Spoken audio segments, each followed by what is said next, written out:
भद्रक विजु जनता दल पक्षर महान जननायक तथा प्रवाद पुरुष विजु पट्टनायक 28तम तिरोधान दिवस पालित हो जाए। अवसर में सकाळु शताधिक विजेडी नेता और कर्मी उपस्थित में साळंदी नदी में तिलतर्पण कर विजेडी जिला कार्यालय में एक स्मृति सभा आयोजित होता।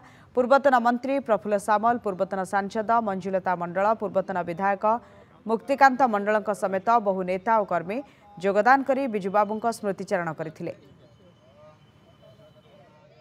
जीवन काल भितर ना से गोटे किसी करना जहाँ सब होती देखिए Kalinga tubes, Kalinga foundation trust, तापर उत्कल ना कलिंग ना ओडिशा ना ये भाव में सी सब उत्कल कलिंग ओडिशा ना जो कॉलेज स्टाफ होती से उत्कल ना तेणु निज ना विजु पट्टनायक ना कि हो सी केवे चाही ना एवं से थिला बेले आप जानते सी परिवार क्या आणिक क्षमता को देना एवं जो सी सब सबू सबू नेता उपर से रही त्याग सेवारे टपिया भली लोक ना।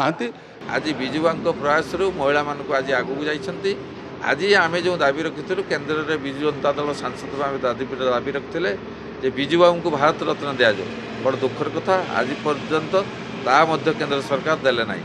आहरी विजुबाबू हृदय नेता आज जो सरकार अच्छा कि समर्थक हूँ कि कौन दुष्ट चरित्र लोक हूँ विजुबाबू को प्रतिमूर्ति भांगा, विजुबाबू प्रतिमूर्ति निआ लगाइबा ये बड़ दुखदायक घटना।